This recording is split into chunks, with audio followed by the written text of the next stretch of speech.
Berlin was burning, and Sergeant Robert Miller cared about only one street in front of him. It was the afternoon of April 28th, 1945.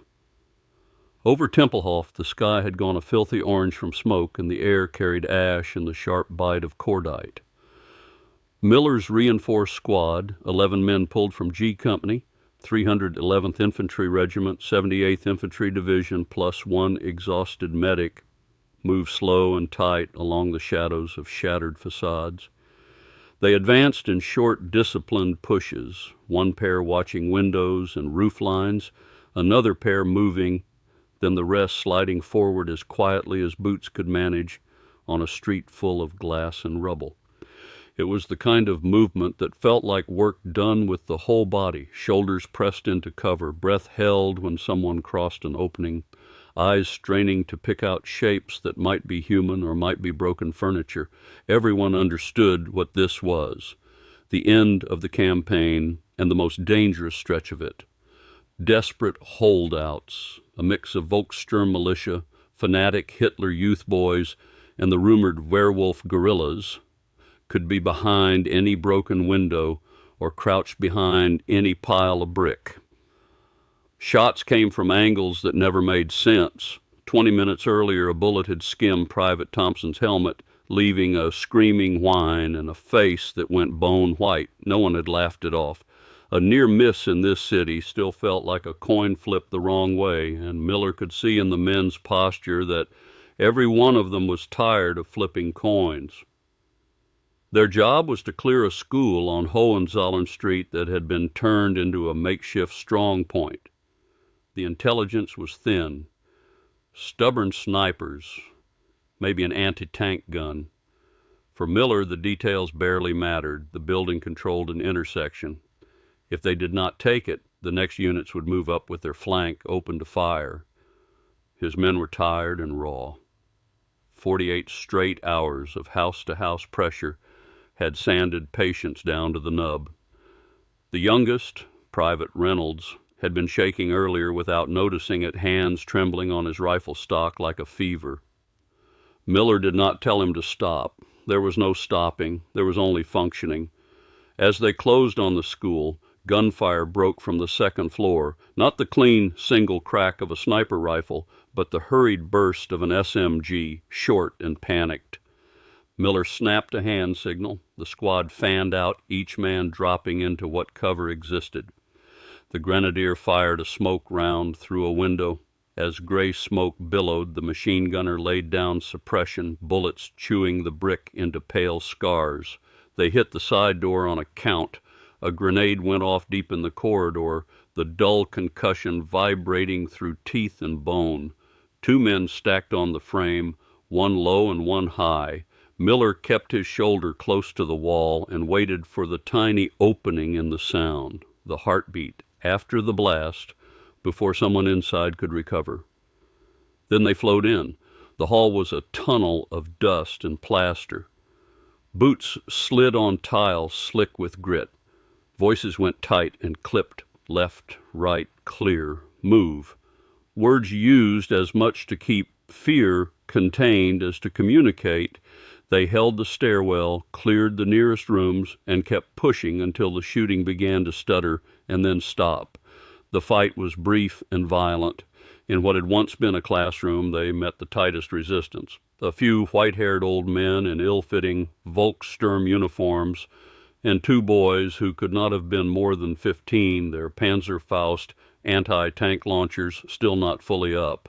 Rifle cracks shouted orders, the heavy slam of bodies and desks. A blackboard splintered, chalk dust puffed into the air like fog.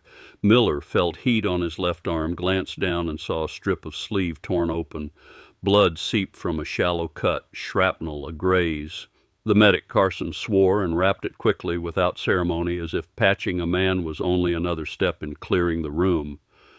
"Light," Carson muttered. "Today your luck's still worth a damn." When the shooting stopped and they began counting prisoners, the air turned thick. 8 old men, 5 Hitler youth boys. Their eyes carried fear mixed with a hollow zeal that made Miller uneasy. Most came out from corners with hands up, coughing in the dust.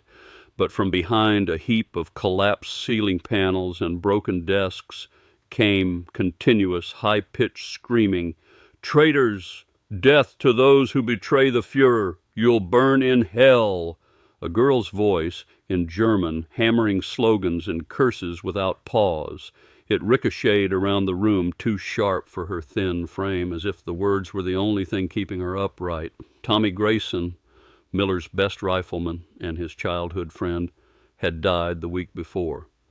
A Hitler Youth kid had been hiding in a wardrobe, waiting, and when Grayson passed the door, the kid fired cold. The round went through Grayson's neck. He never spoke.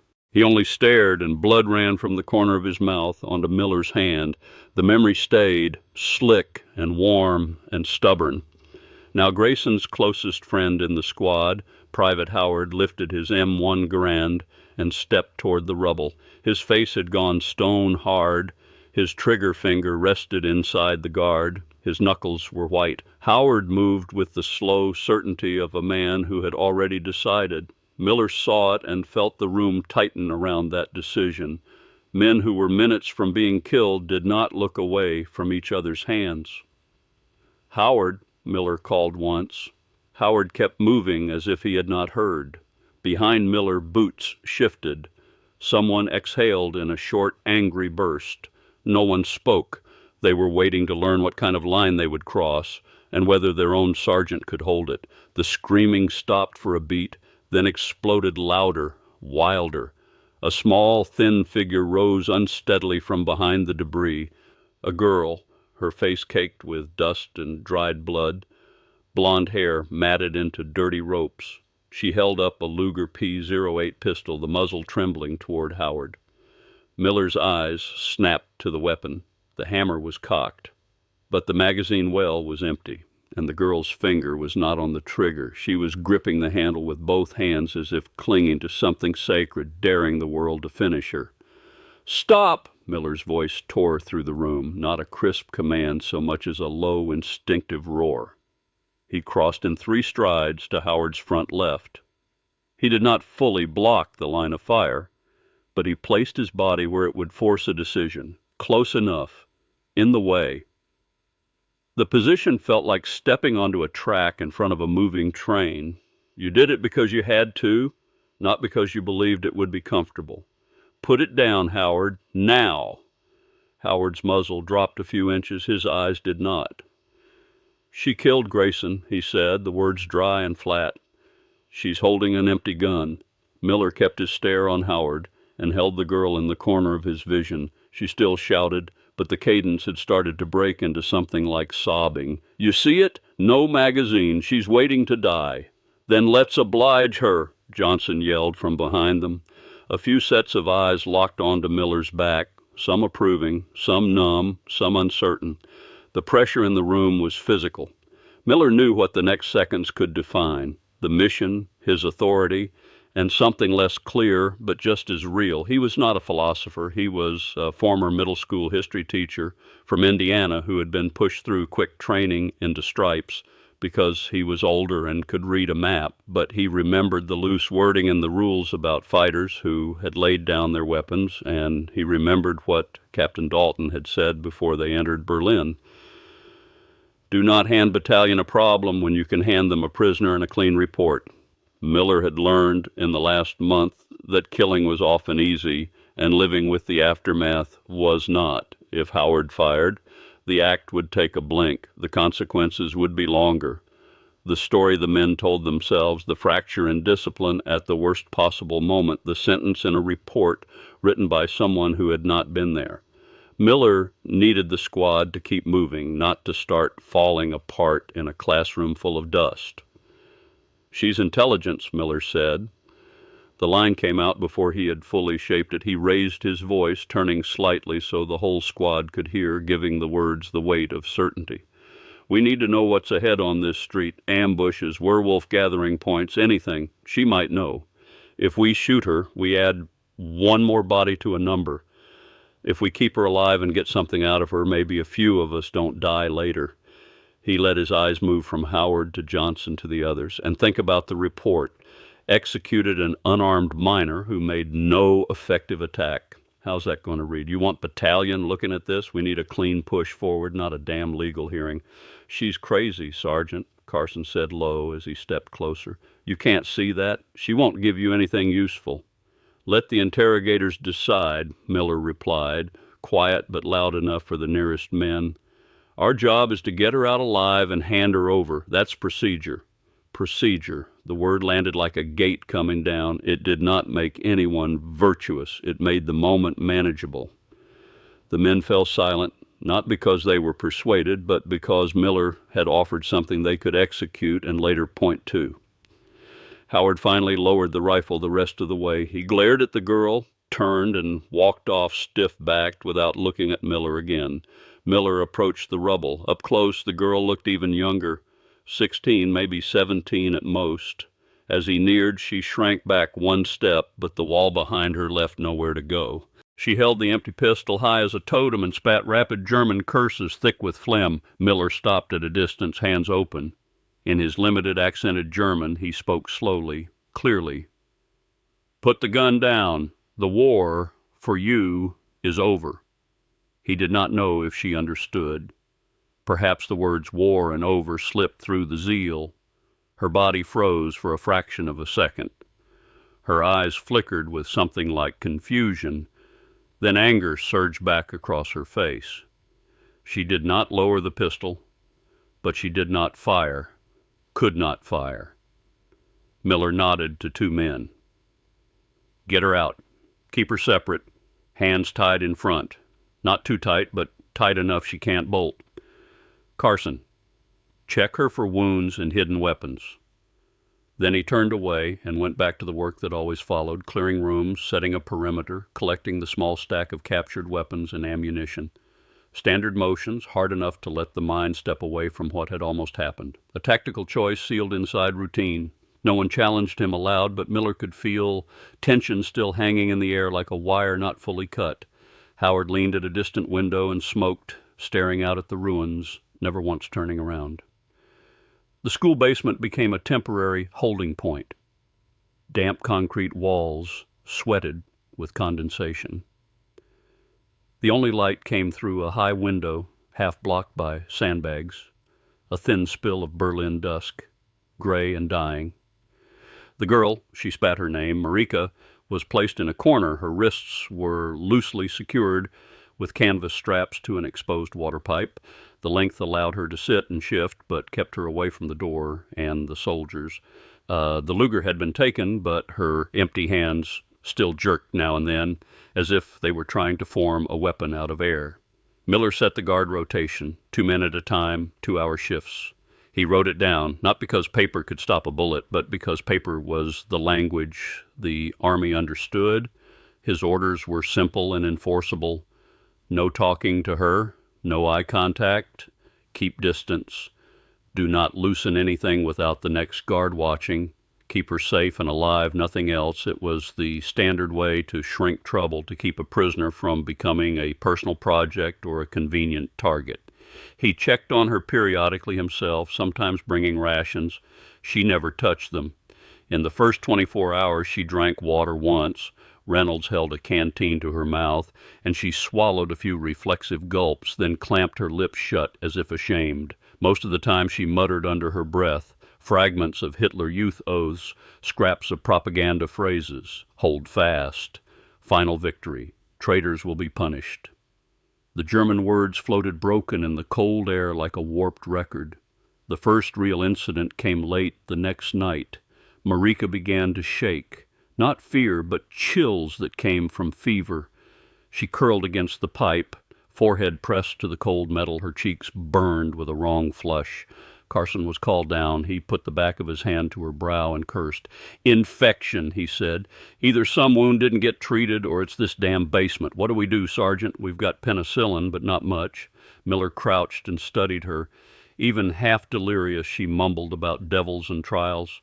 Use scarce antibiotics on someone who had tried to kill them hours before. He could already picture the looks upstairs, the muttered comments that would find their way back to Howard. It was never only about medicine. It was about the story a unit told itself. But Carson's next point landed where Miller lived.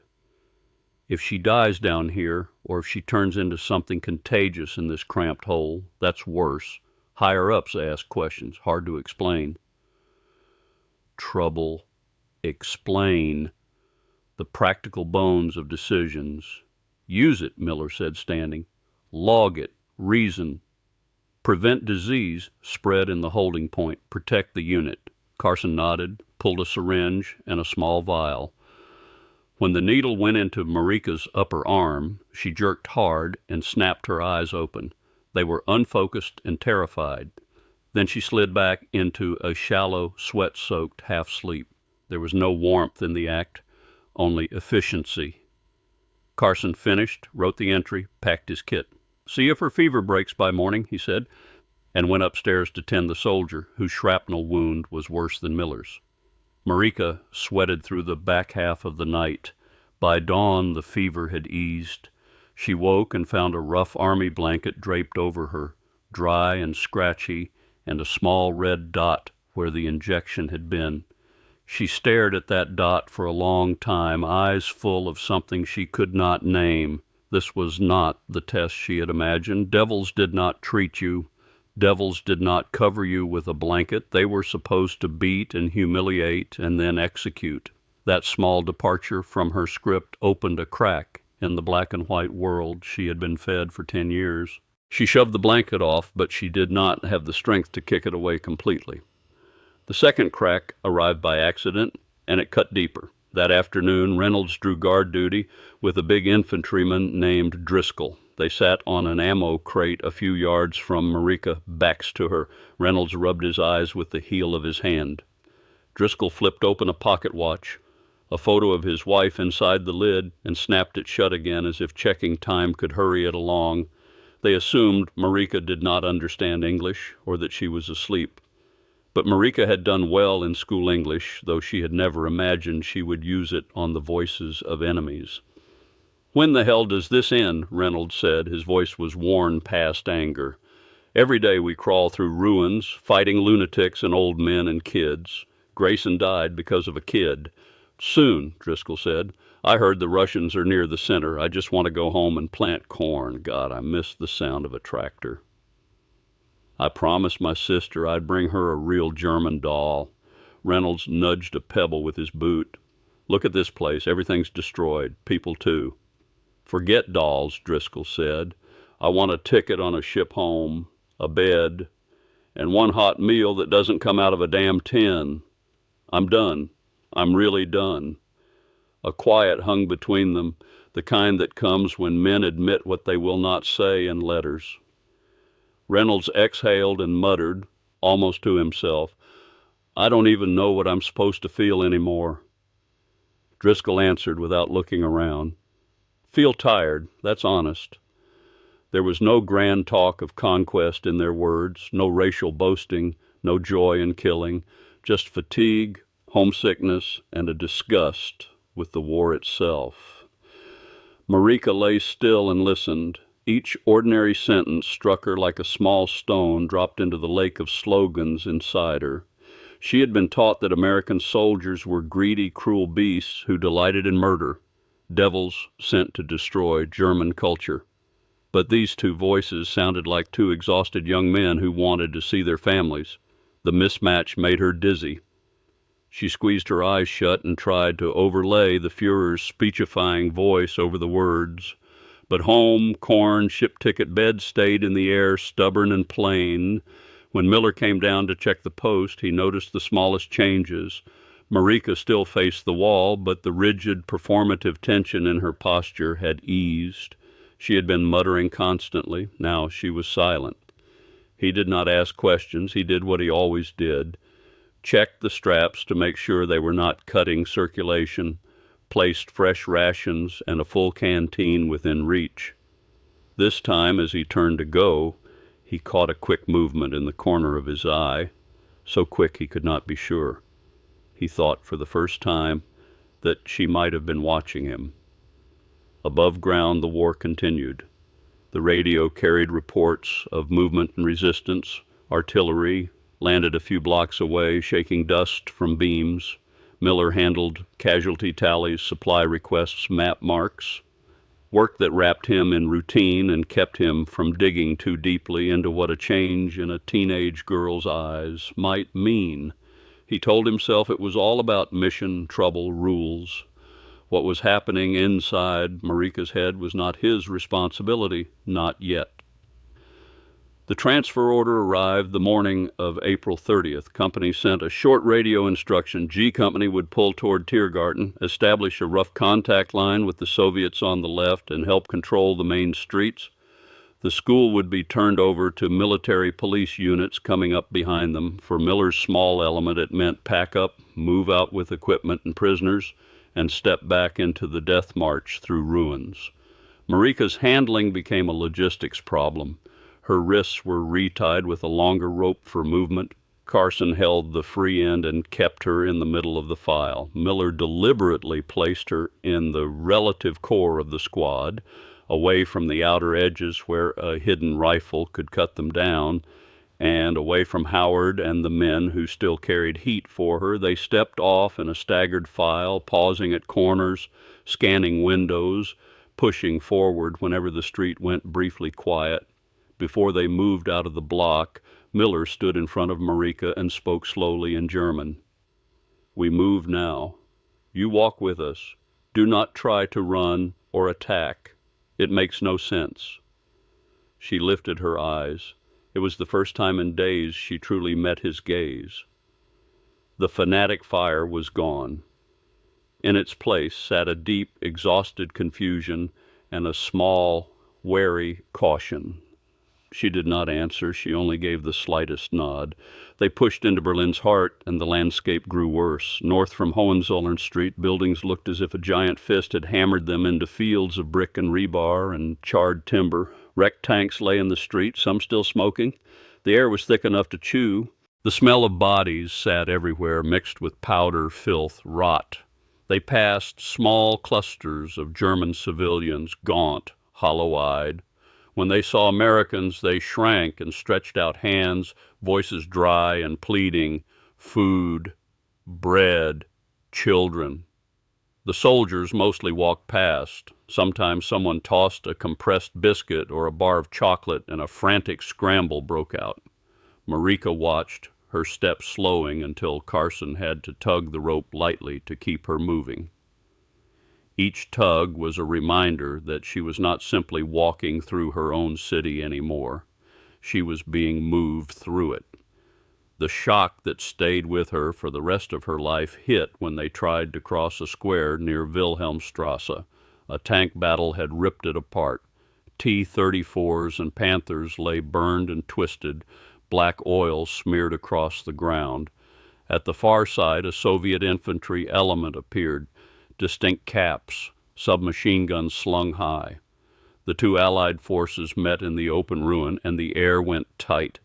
Americans slowed, fingers edging toward triggers. The Soviets halted and swept sharp eyes over them. Officers stepped forward and tried to talk with a mishmash of Russian, English, and gestures. Their voices sounded strange in the emptiness. Miller watched hands as much as he watched mouths. He watched how a Soviet soldier's shoulders tensed when an American adjusted his sling, and how an American's grip tightened when a Soviet shifted his weapon across his chest. Everyone was too close to too much adrenaline, and everyone knew how quickly an ally could become a danger if someone misread a movement. At the edge of that confused contact line, Marika saw something that cracked what was left of her certainty. A few Berlin civilians, old people, women, tried to beg from both sides at once.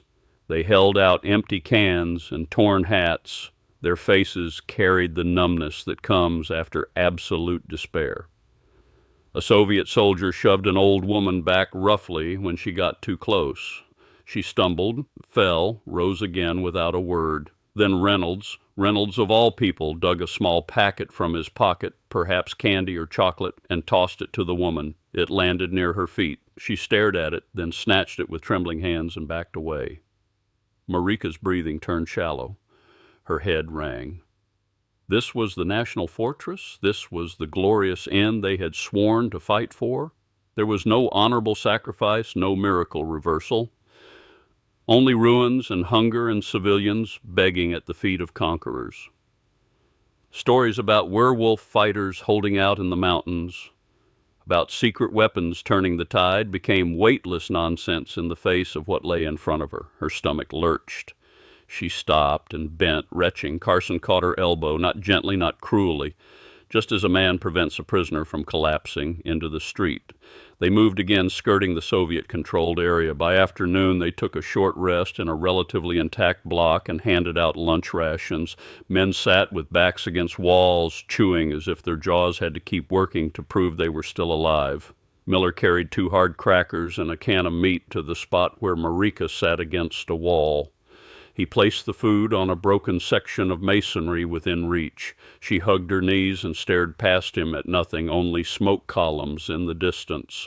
Miller did not leave right away. He stood in silence for a moment, then spoke in German, his pronunciation blunt but clear. Krieg ist bald vorbei.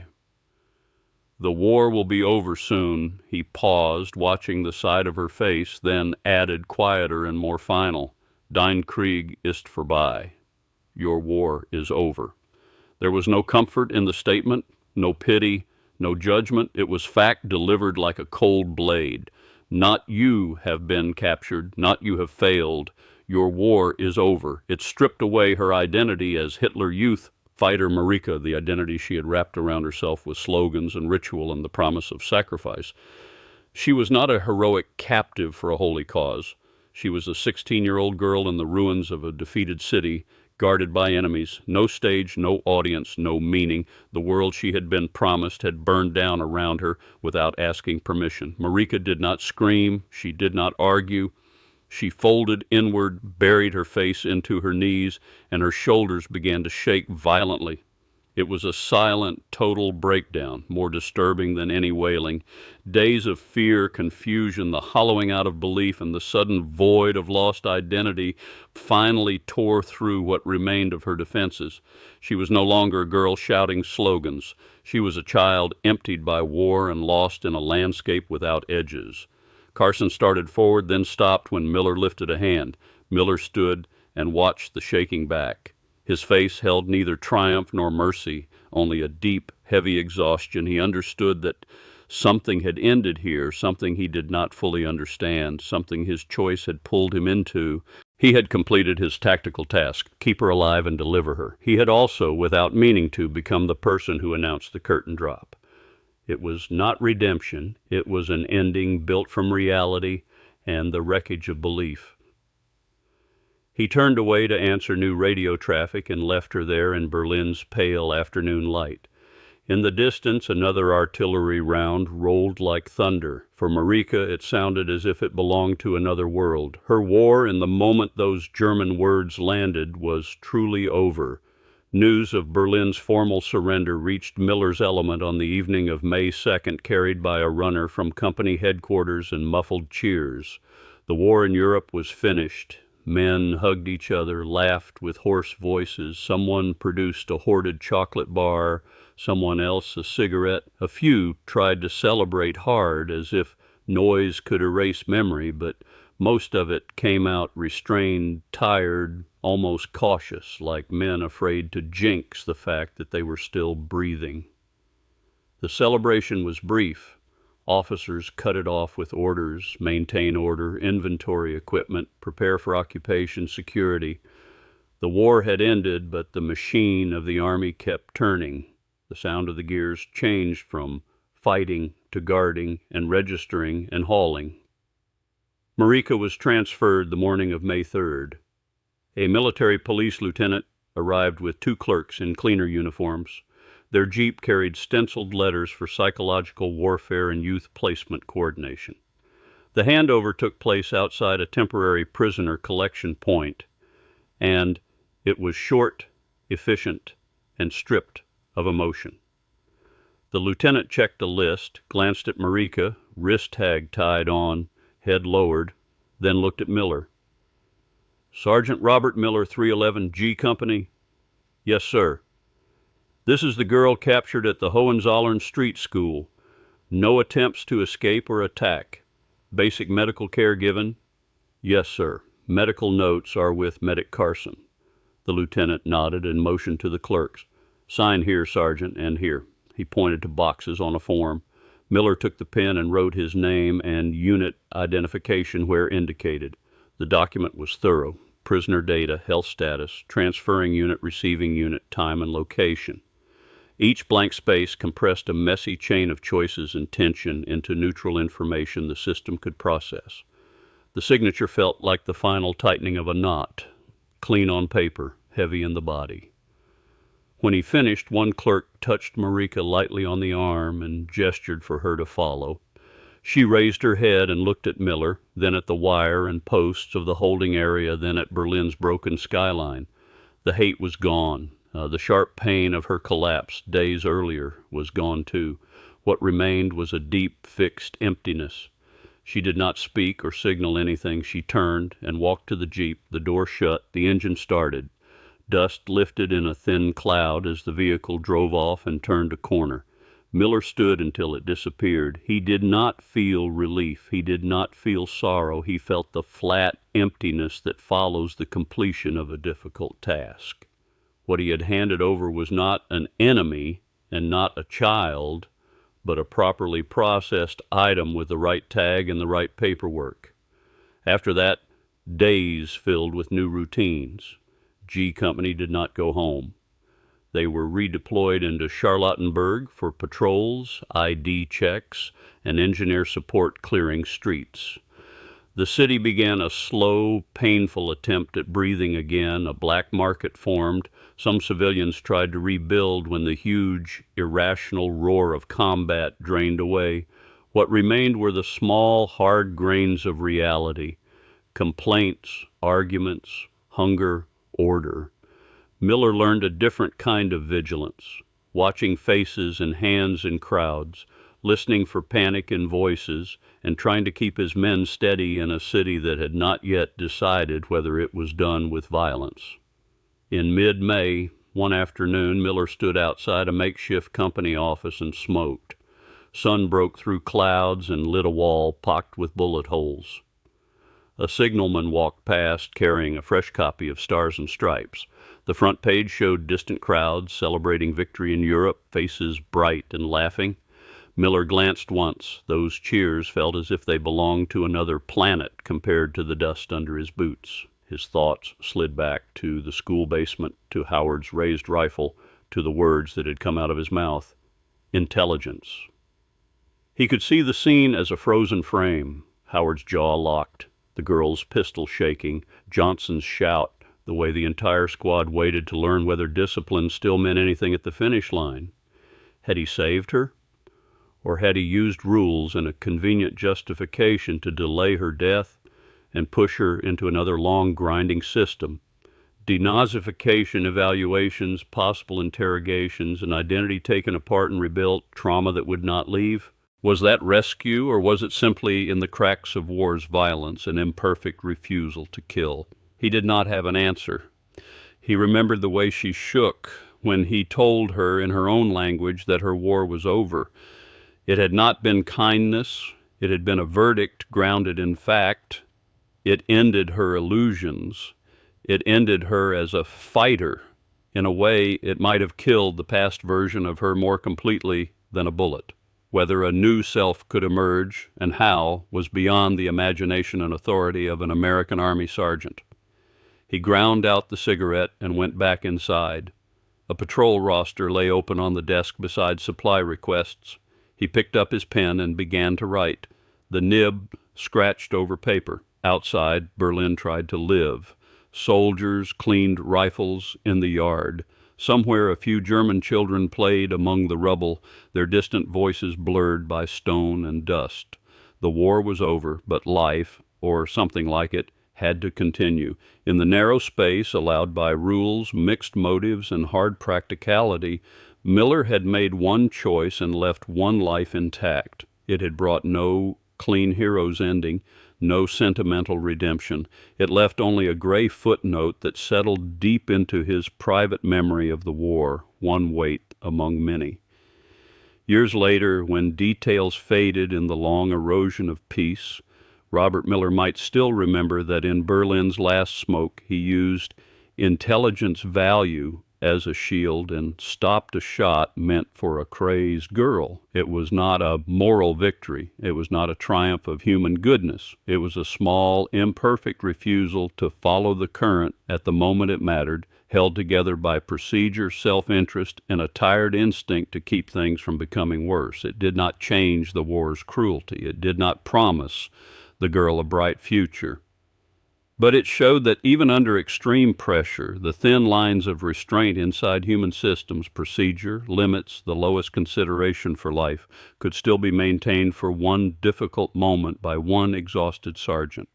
History's weight is often built from countless choices like that, flawed, impure, and small, yet still pointed, however slightly, toward the survival of something called civilization.